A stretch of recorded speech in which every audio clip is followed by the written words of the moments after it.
Abramos nuestras Biblias en el capítulo 27 de Génesis. Génesis 27. En realidad vamos a abrir un poquitito en el 25 para recordar algunas cosas que asumo que vieron un par de jueves atrás. Y después vamos con el 27. Génesis 25, 19. El nacimiento de dos hermanos, dos gemelos, Jacob y Esaú. Seguramente lo leyeron hace poquito. Dice así Génesis 25. Estos son los descendientes de Isaac, hijo de Abraham. Abraham engendró a Isaac. Y era Isaac de 40 años cuando tomó por mujer a Rebeca, la hija de Betuel, arameo, de Padam Aram, hermana de Labán, arameo. Y oró Isaac a Jehová por su mujer, que era estéril. Y lo aceptó Jehová, y concebió Rebeca su mujer, y los hijos luchaban dentro de ella, y ella dijo, si es así, ¿para qué vivo yo? No sabía lo que le estaba pasando, no sabía que eran dos, probablemente no sabía nada, y sentía una revolución en su panza y no entendía qué era lo que pasaba. Y entonces dice, si es así, probablemente muera en el parto, ¿para qué vivo yo? Fue a consultar a Jehová, y le respondió Jehová, dos naciones hay en tu seno, y dos pueblos serán divididos desde tus entrañas. El un pueblo será más fuerte que el otro pueblo, y el mayor servirá al menor. Cuando se cumplieron los días para dar a luz, he aquí que había gemelos en su vientre. Versículo 27. Y crecieron los niños, y Esaú fue diestro en la casa, hombre de campo, pero Jacob era varón quieto, que habitaba en tiendas, y amó Isaac a Esaú, porque comía de su casa, mas Rebeca amaba a Jacob. Eran parciales con los hijos. Y guisó Jacob un potaje, y volviendo Esaú del campo, cansado, dijo a Jacob, te ruego que me des a comer de ese guiso rojo, pues estoy muy cansado. Por tanto fue llamado su nombre Edom. Y Jacob respondió, véndeme en este día tu primogenitura. Entonces dijo Esaú, he aquí, yo me voy a morir. ¿Para qué pues me servirá la primogenitura?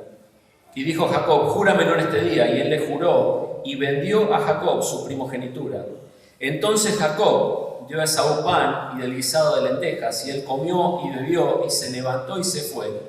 Y dice ahí algo muy claro, así menospreció Esaú la primogenitura. Ahora sí, abran si quieren en el 27, después vamos a empezar a leer ese capítulo, es un poco largo, pero lo vamos a cortar ahí en un par de pedacitos, ¿no? Tenemos dos hermanos, tenemos una madre que está embarazada ahí de esos gemelos, y esos gemelos están luchando en su vientre. Y ellos nacen así, uno atrás del otro, ¿no? Sale primero ¿cuál? Esaú, y atrás sale el otro agarrado del calcañar, ¿no? Así dice la historia. Pero los dos salieron con segunda diferencia. ¿Pero quién era el primogénito natural? Esaú. Esaú era el primogénito, era el primer hijo. Vos no podés vender ser el primer hijo. En este caso el primer hijo varón. No podés vender ser el primer hijo. El primer hijo es el primer hijo y se va a morir primer hijo, siempre. Lo que sí él estaba vendiéndole al hermano en el momento que menospreció su primogenitura era el derecho que tenía como ser primer hijo. Había a este hecho de nacer primero en esa cultura, siendo varón, porque podía nacer una mujer, no tenía ese mismo derecho. Siendo varón, naciendo primero, ese que nacía primero tenía una serie de derechos, también tenía una serie de responsabilidades, pero tenía especialmente derechos, una bendición especial. Y dice que menospreció eso, no le dio demasiado precio. Y no vamos a ir de vuelta a esa historia porque ya la deben haber visto. Pero usted sabe que los padres podían, por diferentes motivos, dar esa bendición del primer hijo a otro. Se la podían dar a otro. Por ahí ese primer hijo moría teniendo una edad que no había sido realmente, no había estado en funciones de primogénito, no había heredado nada todavía. Y entonces no era él, le pasaba al siguiente hijo, o el padre decidía a quién dárselo. Y hay una historia ahí, ustedes la deben recordar, la historia de Jacob y sus hijos. Y Jacob y sus hijos, hubo una situación en la cual su primogénito, el primogénito de Jacob, que se llamaba, a ver si alguien se acuerda, ¿cómo? ¿Cómo se llamaba el primero? Rubén, ¿quién lo dijo? Ahí me está chocando, ¿no? Bueno, su primogénito se llamaba Rubén. Rubén se mandó una macana fuerte, que fue que dice que entró al lecho de su padre, es decir, se acostó con una de las esposas de su padre, no su madre. Y entonces dice que Jacob le sacó la primogenitura de él y se la dio ¿a quién? A José, no lo voy a preguntar porque estamos flojos. Se la dio a José. Yo cuando la primera vez que recordaba esto pensé que se la había dado a Judá, pero no, se la dio a José, se la dio a José. Y dice Crónicas lo siguiente: él, hablando de Rubén, era el primogénito, mas como violó el lecho de su padre, sus derechos, escuchen bien, de primogenitura, los derechos, no le podés sacar el hecho de que nació primero, pero sí los derechos de la primogenitura fueron dados a los hijos de José, hijo de Israel, y no fue contado por primogénito, no tuvo el derecho. Bien que Judá llegó a ser el mayor sobre sus hermanos y príncipe de ellos, de la tribu de Judá y del Señor, mas el derecho de la primogenitura fue de José. Esto es lo que hizo, lo que va a hacer más adelante en la historia que ustedes siguen leyendo Jacob. Él quita el derecho del primer hijo al primer hijo y se lo da a otro de los hijos que había sufrido una injusticia terrible. Y se lo da a él y dice: vos vas a ser ahora el primer hijo. Porque yo nací, no me acuerdo qué número nació, José, quinto, sexto, séptimo, claro, no sé. Pero estaba Benjamín después, así que ahí está. Pero 11 entonces. Ahora, se lo sacó y se lo dio a él. Se lo dio a él. ¿Por qué? Porque el mayor había cometido un pecado tremendo. En ese tiempo estaba esto de la primogenitura. Y Jacob, la historia que acabamos de leer, había sido puesto por Dios por encima de Saúl. Dios es el que dice: desde el vientre de la madre, el mayor va a servir al menor. Va a ser al revés en este caso. Van a nacer los dos con segundos de diferencia, van a cruzar la línea de meta por segundos, pero en realidad el que salga primero no va a ser el que va a ser el primogénito, sino que los derechos de la primogenitura van a ser el segundo. ¿Se entiende? Entonces Jacob, que era el más chiquito por segundos, en realidad no merecía la primogenitura, pero Dios es el que se la da. Adicionalmente, que esto había pasado y Dios lo había declarado de esta forma, dice la palabra de Dios, como leíamos recién, que que Saúl menospreció esto que él tenía como hijo. No le dio lugar, no le dio el privilegio que él tenía, no le dio importancia a este privilegio. Y él, viviendo el hoy, tiene esa frase tan desafortunada: yo me voy a morir, ¿para qué me sirve esto? Dame el guiso que me muero de hambre, ¿no? Alto guiso. Dame el guiso que me muero de hambre. Alto precio por el guiso, ¿no? Carísimo, el guiso más caro de la historia. Dijo: dame un poco de ese guiso de lentejas. Yo hago buen guiso de lentejas, según dice mi familia, pero no creo que valga tanto. Dámelo porque yo me voy a morir. A Esaú no le importaban las bendiciones de Dios, le importaba el ahora. Le importaba el ahora. Y esto es como vivimos en este mundo. Nos importa el ahora, importa el ya, importan las cosas que perecen, las cosas que no son eternas, y muchas veces dejamos de lado aquellas cosas que no perecen, aquellas que son eternas. Y él hizo así. Ahora, en la historia que vamos a leer hoy, es cuando le toca empezar a pagar en cuotas carísimas el guiso de lenteja. Este es el momento en el cual Saúl empieza a pagar el guiso. En el momento que se lo dieron, fue gratis. Le dijeron: bueno, la primera cuota la pagás en 90 días después de las elecciones, ¿vieron? Indexada por no sé qué cosa, y cuando vas a pagar, ¿para qué compré esta zapatilla? La estoy pagando en un auto 0 kilómetros. De la misma forma, le salió carísimo, y esta es la primera cuota. Dice la palabra de Dios. Les voy a decir el texto, pero no hace falta que lo busquen, quédense ahí en Génesis, que ahora vamos a leer ahí. Dice la palabra de Dios en Hebreos 12:15, que no haya algún entre nosotros, algún fornicario, así lo llama, profano, como Esaú, que por una sola comida vendió su primogenitura.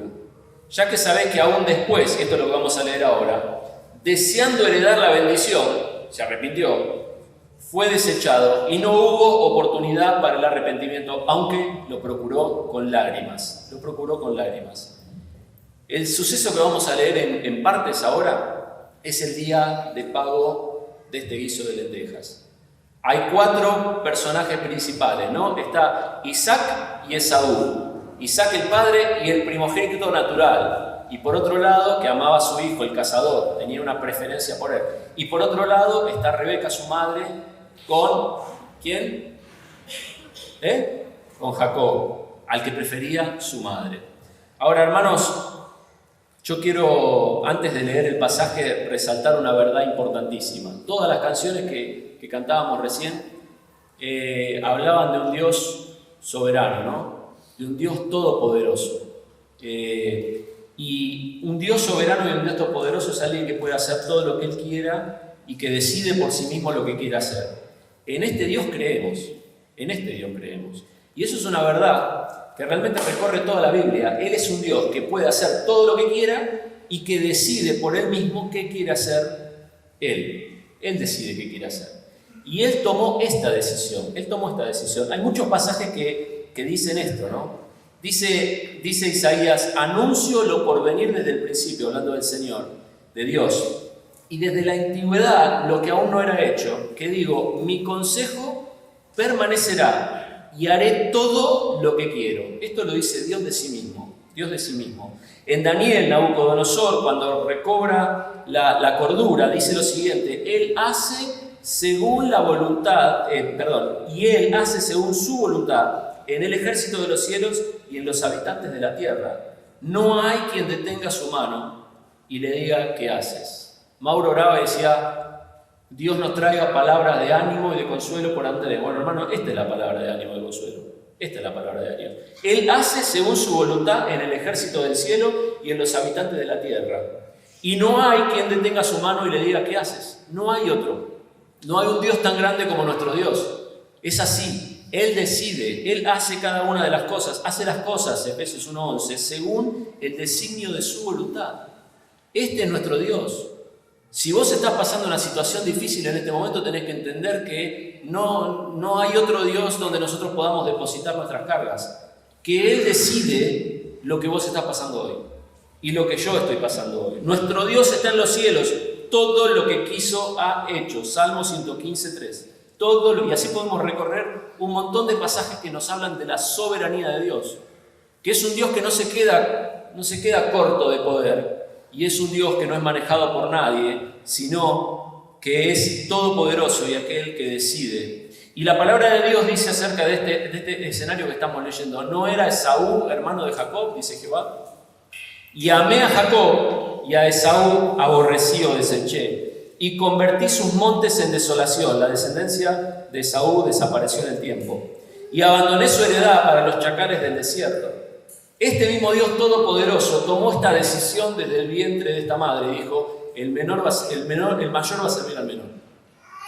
Y dice acá que amó a Jacob y aborreció a Esaú y convirtió sus montes en desolación. Hermanos, ¿por qué es importante esto que estamos diciendo de que Dios es todopoderoso? Porque Dios tomó una decisión ahí, que nosotros quizás no logramos entender el porqué, ni tenemos que indagar mucho en eso. Pero la palabra de Dios es clara en estas cosas que estamos diciendo. Él tomó una decisión entre esos dos hermanos. Y Él es el que toma la decisión y decide, en tu vida o en la mía. Ahora, la historia que vamos a leer tiene que ver con personas que trataron de torcerle el brazo a Dios, de una forma u otra, queriendo que acelere su voluntad o queriendo que tuerza su voluntad. Son personas que cantaron la canción que nosotros recién cantamos y estuvieron adorando a Dios y dicen: Dios es todopoderoso, lo que quiere hace, y tenían algo de esto tenían en su mente de lo que acabamos de leer, especialmente de los Salmos, y dice, Él es todopoderoso, Él hace lo que quiere, pero yo me voy a atrever a torcerle la mano. Yo me voy a atrever a ir en contra de lo que Él quiere. Leemos 27. Aconteció que cuando Isaac envejeció y sus ojos se le oscurecieron, quedando sin vista, llamó a Esaú, su hijo mayor, y le dijo: hijo mío. Y él respondió: heme aquí. Y le dijo: he aquí que soy viejo y no sé el día de mi muerte. Según los que saben, y haciendo las cuentas de los textos bíblicos que nombran pasajes, él se pensaba que se estaba muriendo, pero le quedaban como 40 años. Toma ahora tus armas, tu aljaba y tu arco, y sal al campo, y tráeme caza, y hazme un guisado como a mí me gusta, y tráemelo, y comeré, para que yo te bendiga antes de que muera. Y Rebeca estaba oyendo cuando Isaac hablaba a Esaú, su hijo, y fue Esaú al campo para buscar la caza que había de traer. Hermanos, acabamos de recordar que Dios es soberano, pero Isaac sabía que Dios había elegido a uno de sus hijos. Dios le dice a Rebeca Dios le dice a Rebeca, el mayor va a servir al menor. El orden es al revés. ¿Y ustedes creen que eso no le llegó a Isaac? ¿No le llegó esa información? Rebeca es una mujer que, por decirlo finamente, que es influencer, ¿no? Sería el nombre moderno. Ella mete la cuchara, ella va y cambia las cosas, ella se mete en la historia, no es una espectadora de la historia. Y ustedes se imaginan que una mujer así no le va a decir, mirá que Jehová me dijo, Ustedes se imaginan que si Isaac por algún motivo no estaba presente cuando Dios se lo dijo, Rebeca no se lo iba a recordar todos los días, que su nene preferido era el que Dios había elegido para ser el primogénito. ¿Ustedes se creen que esto no iba a ser así? Más adelante, en el final de la historia, Rebeca, lo que pasa es que Rebeca se ve que por ahí morían sus hijos, se podrían llegar a matar entre ellos, o los podían llegar a matar haciendo justicia si uno mataba al otro. Y entonces lo quiere hacer salir a Jacob, lo hace salir a la casa de su familia para que se busque esposa. Y ella se hace la preocupada porque él busque esposa dentro de su familia y va y le come la cabeza al marido. Y ustedes van a empezar el jueves que viene con el capítulo del marido pensando que es una idea de él y mandando a Jacob lejos para que salve su vida. Fue una idea de su mujer. Y ustedes se creen que esta mujer que es tan influencer, se creen que esta mujer que es así no le dijo Isaac, mirá lo que me dijo Dios, que se estaban peleando en mi vientre, pero que el mayor va a servir al menor. Es imposible. ¿Es posible que él no supiera que Esaú había vendido y menospreciado la primogenitura? No es posible. No es posible que él no supiera ese evento que había acontecido entre los hermanos. Pero Isaac hace una elección sensual. A él no le importa lo que Dios dijo desde el embarazo. A él no le importa este Dios tan grande que decíamos recién. A él no le importa esto. A él no le importa que su hijo mayor haya actuado como actuó con respecto a la primogenitura. No le importa. Él hace una elección sensual, no espiritual. A él le caía mejor Esaú. Le caía mejor Esaú. Es el que me gusta. Es el que más me gusta. Me siento más identificado. Es un hombre de campo. Sale a cazar, trae, te cocina el guiso. Va como trompada. El otro era de la casa, dicen, ¿no? Y encima no es que había computadora, estaba ahí con la computadora. No, el tipo no sé bien qué hacía, pero parece que estaba en la casa. Pero le gustaba la mamá. Pero él hace una elección que tiene que ver con los sentidos. Y no solo eso, sino que dice que Isaac hizo esto de llamar a su hijo y querer bendecirlo y lo hizo en oculto. No dice la palabra de Dios que armó una fiesta, ¿no? No dice que llamó a todo el mundo. Me imagino que él no querría, yo me imagino así, ¿no? La palabra de Dios no lo dice, pero yo me imagino que no se la quería fumar a Rebeca. Si imagínate que vas a hacer eso y lo anunciás y decís, el mes que viene lo vamos a ungir a mi hijito Esaú, la va a tener a la influencer persiguiéndolo por todos lados. No le iba a dejar tranquilo ni un minuto. Y él lo hace en oculto. Lo hace en oculto. Lo llama y lo hace. Hermano, Dios nos libre de ir en contra de su voluntad. Porque si todo lo que acabamos de cantar es verdad, de que Dios es poderoso, ¿no? Dios imparable, Dios de imposible, nosotros como que nos ponemos al lado de Él y cantamos, decimos, este es mi Dios imparable, Dios imposible, pero más de una vez, en mi vida, yo hago lo que hizo Isaac. Este Dios imparable, Dios de imposible, todopoderoso, bueno, por momentos como que medio que no estoy tan de acuerdo con lo que Él dice, no estoy tan de acuerdo con lo que Él me está pidiendo, y entonces pinta un plan B. Pinta aquello que por ahí Dios no quiere para mí. Algunas cosas quizás estén escritas y como hizo Esaú en el berrinche que hace más adelante, él se autoconvence de que a él lo robaron. Él no se hace cargo de que vendió la primogenitura. A él lo robaron. Jacob me engañó y me suplantó por segunda vez en esta escena como va a pasar ahora. A mí me robaron y nosotros también, hermanos, más de una vez. Nos autoconvencemos de que tenemos razones para hacer lo que Dios condena en su palabra. Y nos encontramos enfrentados con Dios por ignorancia, a veces, sería el mejor de los casos, y muchas veces por cabeza dura. Sabiendo que Dios quiere otra cosa, nosotros hacemos elecciones sensuales de los sentidos. No tiene que ver con lo sexual solamente, lo sensual, ¿no? Me gusta, lo quiero esto, los sentidos, que van en contra de la voluntad de Dios. Y ahí es como que, bueno, Dios es imparable, es un Dios de imposible, pero yo en esto me le paro de manos.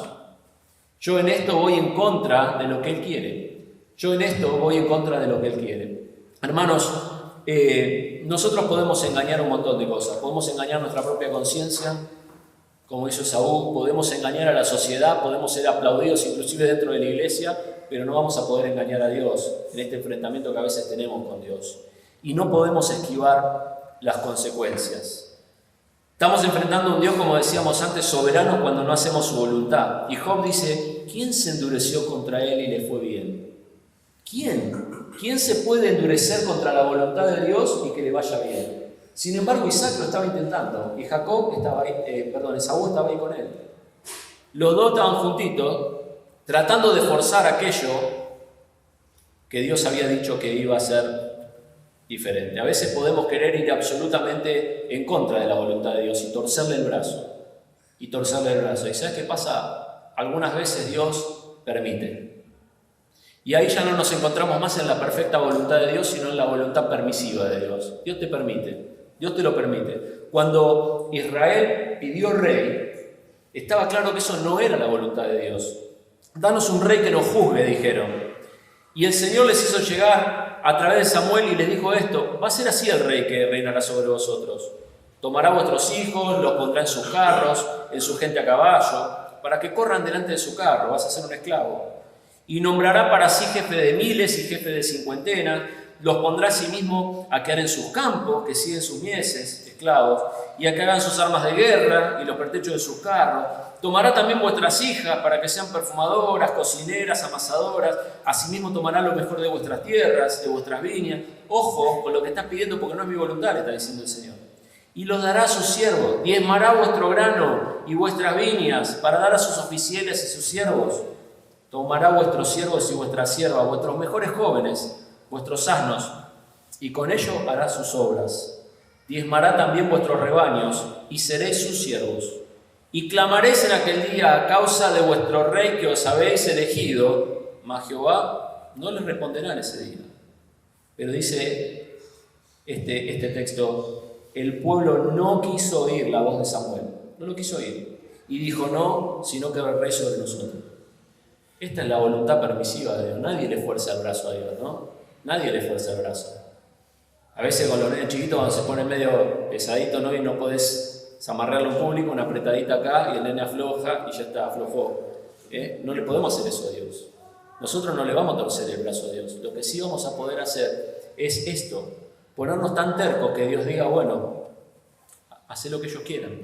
Le dice a Samuel, oye la voz del pueblo en todo lo que te digan, porque no te han desechado a ti, sino que a mí me han desechado, para que no reine sobre ellos. Oílos. Estos reyes que el pueblo quiso tener a consecuencia de todo esto que leímos antes, no era la voluntad perfecta de Dios para ellos. No era la voluntad de Dios perfecta para ellos. Pero nosotros con nuestras actitudes más de una vez podemos hacer que Dios diga, bueno, dale, haz lo que vos quieras. Y le torzamos, o luego Dios afloje su brazo y estemos en una situación que no sea lo que Dios quiere para nosotros. Hermanos, tenemos que cuidarnos mucho, yo primero, de la actitud de Isaac. Tenemos que cuidarnos mucho de la actitud de Saúl, de tratar de ir en contra de lo que Dios quiere para mí. Tenemos que tratar de no luchar contra Dios, de evaluar todo el tiempo mis actitudes y lo que Dios quiere para mi vida y estar todo el tiempo afinando cada vez más fino, más sintonía fina con lo que Dios quiere para mi vida. No sea que nos encontremos luchando contra Dios. Esto lo dijo Gamaliel, ¿se acuerdan? Los discípulos habían sido encarcelados y no sabían qué hacer, si los encarcelaban, si los mataban, qué hacían, por la duda le iban a dar un latigazo.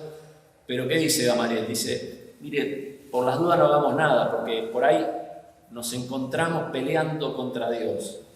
Y en tu vida y en la mía, hermanos, puede pasar esto, más de una vez.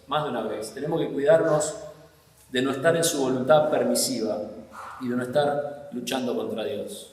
El soltero o la soltera se quiere casar como sea, pasa el cuarto de hora y aparece con la chica y el chico, que en realidad es una chica católica, pero son creyentes, son muy creyentes, ¿no? Y ahí está el yugo desigual, Y la palabra de Dios habla de yugo desigual. ¿Qué hace esta parejita si no es aceptada? Quizás se va a otra iglesia donde la aceptan, no saben de dónde viene, no los conocen. Nos ha pasado matrimonio que no eran matrimonio, cayeron a la iglesia, después de indagar un poco, no, en realidad no, estoy separado sin papeles de mi esposa, toda una situación totalmente equivocada delante de lo que Dios quiere.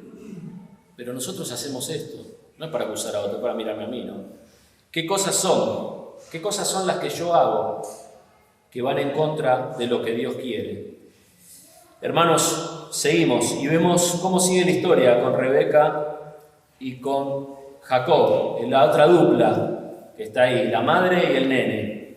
Entonces Rebeca habló a Jacob su hijo, diciendo: he aquí, yo he oído a tu padre que hablaba con Esaú, tu hermano, diciendo: tráeme casa y hazme un guisado para que coma y te bendiga en presencia de Jehová antes de que yo muera. Ahora pues, hijo mío, obedece a mi voz en lo que te mando. Ve ahora al ganado y tráeme de allí 2 buenos cabritos de las cabras. Y haré de ellos viandas para tu padre, como a él le gusta. Y tú llevarás a tu padre y comerá, para que él te bendiga antes de su muerte. Y Jacob dijo a Rebeca, su madre: he aquí, Esaú mi hermano, no le preocupaba mucho lo que iba a hacer, sino que podía fallar. He aquí, Esaú mi hermano es hombre velloso y yo lampiño. Quizás me palpará mi padre y me tendrá por burlador, y traeré sobre mí maldición y no bendición. Y su madre respondió: hijo mío, sea sobre mí tu maldición. Y ahí se relajó, como que bueno, de última le cabe a mamá toda la ley. Solamente obedece a mi voz y ve y tráemelos. Entonces él fue y los tomó y los trajo a su madre, y su madre hizo guisados como a su padre le gustaba. Fíjense que Isaac iba a ser engañado con el guisado, no era el gusto del guisado, le gustaba el hijo, le gustaba la onda del hijo, no tenía que ver con lo que el hijo cocinaba, ¿no? Porque se engañó con el que le hizo la esposa.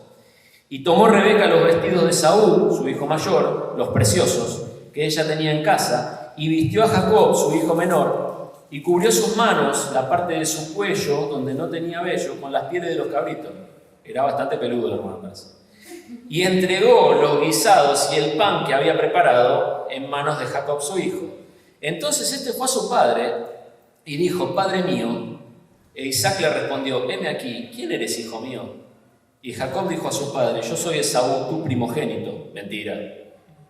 He hecho como me dijiste, levántate ahora y siéntate y come de mi casa para que me bendigas. Entonces Isaac dijo a su hijo: ¿cómo es que lo hallaste tan pronto, hijo mío? Y él respondió: porque Jehová tu Dios hizo que la encontrase delante de mí. El nombre de Dios absolutamente en vano metido en una mentira.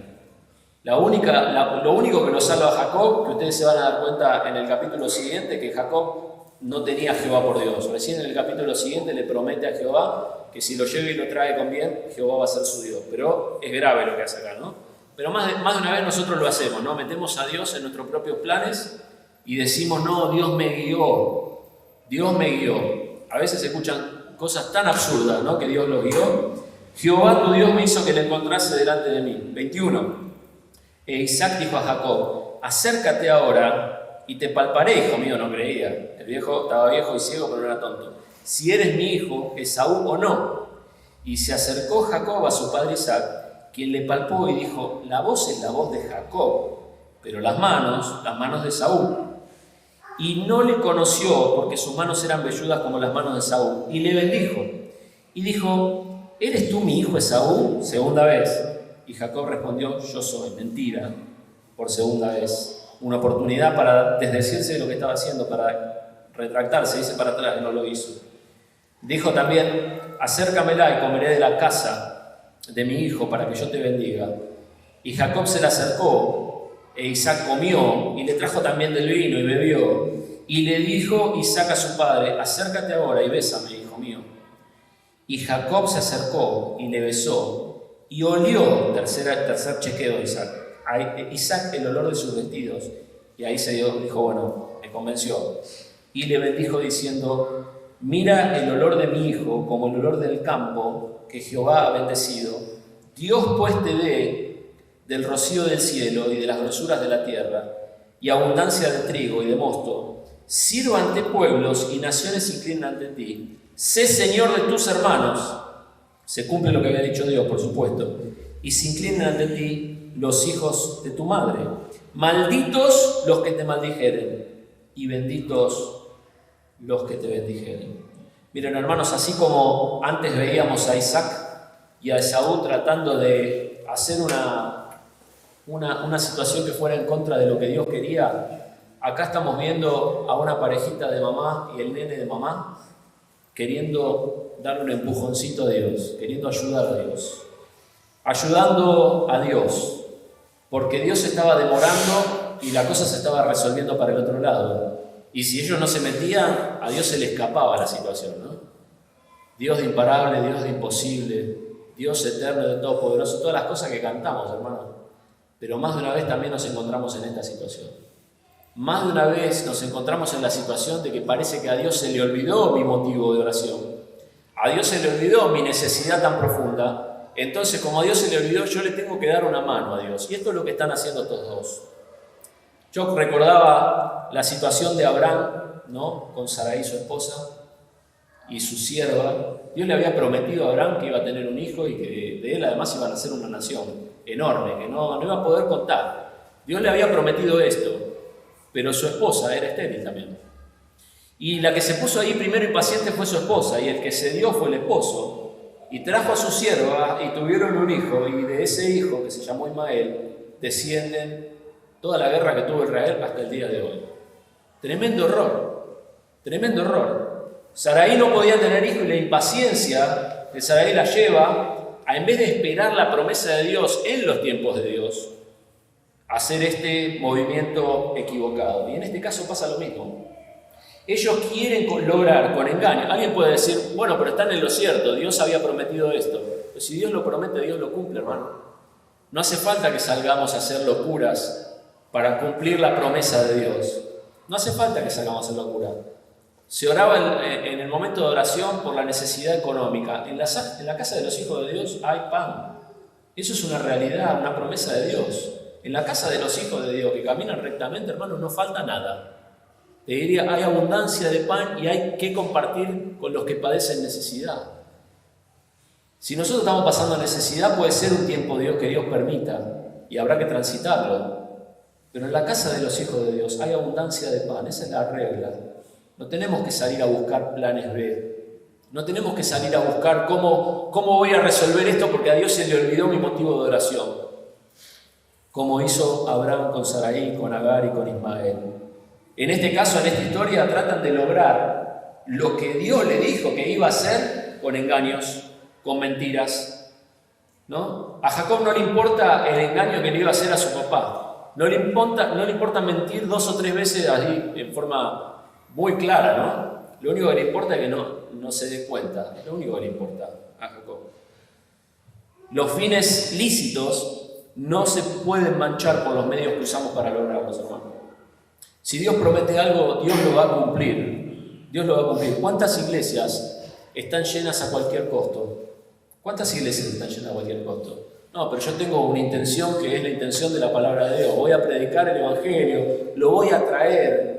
Pero ¿sabes qué voy a hacer? Voy a pasar esta Biblia un poco por agua, la hago achento, alguna hoja se desprende y más o menos me quedo con algunas 2 o 3 cositas que no ofenden a nadie y entonces la iglesia esta no alcanzaría, tendríamos a hacer una mucho más grande. Pero hermanos, eso no es lo que Dios quiere. Eso no es lo que Dios quiere. El contraejemplo de esto es David. David ya había sido ungido por Dios como rey. Él, según lo que él entendía, era el rey de Israel. Sin embargo, todavía estaba en función de Saúl. Y Dios le da la oportunidad de matar a Saúl. Es más de una oportunidad. Y él no lo toca. Los que estaban con él le dicen, dale, pínchalo un poco, ya está, se muere en un rato y se acabó. Dios te lo entregó. Pero él entiende que no puede lograr algo que Dios le prometió por medios ilícitos, por medios que contradicen la palabra de Dios. Hermano, Dios es soberano, como leíamos antes. Dios no necesita tu ayuda, no necesita mi ayuda, y menos con medios ilícitos. Y Dios no se retrasa tampoco. Dios no se equivoca. Dios no se retrasa. Yo sé que nos cuesta pensar que vayamos 100% en contra de la voluntad de Dios, como era el primer caso. En el segundo caso, hermanos, nos pasa capaz más seguido, ¿no? Queriendo hacer la voluntad de Dios, le damos un ayudín a Dios. Y entonces hacemos aquellas cosas que Dios no quiere. Estamos en un tiempo claramente de mucha dificultad en la economía, pero tengamos cuidado, hermanos, con lo que vamos a hacer en este tiempo. Porque quizás puede ser un tiempo para esperar en fe las promesas de Dios y ver el milagro de Dios en nuestra heladera y en nuestra mesa y en nuestro trabajo y en todas las cosas que esperamos. O puede ser un tiempo en el que deshonremos a Dios, tomando trabajo que Él no nos dio para juntar la plata que Él no nos quiere dar todavía. Y podamos deshonrar a Dios como estos dos deshonraron a Dios, mintiendo, desagradando, haciendo todo lo que haga falta por obtener el fin, creyendo que Dios se había quedado dormido, se había olvidado o no iba a cumplir su promesa. Hasta ahí vamos a leer. Después llega un llanto tardío para Esaú que se equivoca, que dice: ya me han suplantado 2 veces, se apoderó de mi primogenitura, se equivocó, en realidad él se la vendió, y aquí ha tomado mi bendición. Y también al final del capítulo una situación triste. Jacob se ve amenazado de muerte y se tiene que ir, y se va a la familia de su esposa. La historia de Jacob es hermosa, ¿no? Cómo sigue, cómo Dios sigue trabajando en su vida. Ahora, hermano, para cerrar y reflexionar de estas cosas, yo estoy seguro que vos y yo queremos las bendiciones de Dios. Que si hacemos una encuesta por ahí, hay muchas cosas que por ahí somos distintos, pero seguro que si nos ponemos a pensar, los dos queremos la bendición de Dios para nuestra vida, para nuestra familia. Todos nosotros la queremos, por eso estamos acá en parte, ¿no? Es más, una vez leí, y lo creo, y es verdad, que las personas del mundo que no conocen a Dios también quieren las bendiciones de Dios. Quizás a veces, a priori parece que no, ¿no? Me la quiero poner en la pera todo el sábado, quiero salir, quiero esto, quiero lo otro, qué sé yo. Cuando empezás a hurgar y por qué, y cuando llegás, las necesidades básicas que quieren son amor, gozo, paz, paciencia, benignitud. Son todas las cosas que Dios nos quiere dar a los cristianos. Son absolutamente todas, especialmente la paz y el amor. Especialmente esas cosas. La seguridad son las cosas que Dios nos quiere dar.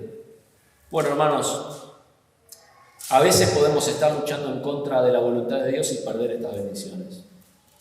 Esaú fue en contra de la voluntad de Dios. Isaac en este acto que hizo fue en contra de la voluntad de Dios. Y por supuesto al fin no fue la bendición de Dios. Y puede pasarte a vos y puede pasarme a mí. Puede ser que estés pensando, bueno, yo quiero tener novio, y yo quiero tener novia, y yo quiero lograr esto, y yo quiero terminar mi carrera y ser un excelente profesional, y quiero tal gerencia, y quiero tal auto, y quiero tal cosa, y quiero ir a esto. Y algunas cosas no serán la voluntad de Dios para tu vida, tan sencillo como eso. Y otras cosas no será el tiempo de Dios para tu vida. Puede ser que no sea el tiempo de Dios para tu vida. Hermanos, el principal objetivo de nuestra vida tiene que ser conocerlo y su voluntad. No seáis insensatos, dice Efesios 5:17, sino entendidos de cuál sea la voluntad del Señor. Que Romanos 12 dice que esa voluntad de Dios es agradable y perfecta. Ni ir en contra, ni planes B. Acordate de esto. 2 que quisieron ir en contra, 2 que quisieron darle una ayuda a Dios y encontrar un camino alternativo para lo que ellos querían. Que podamos, hermanos, conocer la voluntad de Dios y alinearnos en cada cosa que hagamos. Este es el desafío. Yo realmente, el desafío del día a día tiene que ver con esto. Tiene que ver con esto. Cada día levantarme, Señor, ¿quién eres? Como dijo Saulo de Tarso, ¿quién eres y qué quieres que yo haga? Son las 2 preguntas para nuestra vida. ¿Quién eres y qué quieres que yo haga? Y tener un corazón como el del Señor, que dijo, si es posible, pase de mí esta copa. No está mal decirle a Dios lo que nosotros tenemos en el corazón, pero no sea lo que yo quiero, ¿no? Sino que sea tu voluntad, que la voluntad del Señor esté por encima de la nuestra. Y así vamos a obtener las bendiciones de Dios en el tiempo de Dios para la vida de cada uno de nosotros. El Señor te bendiga.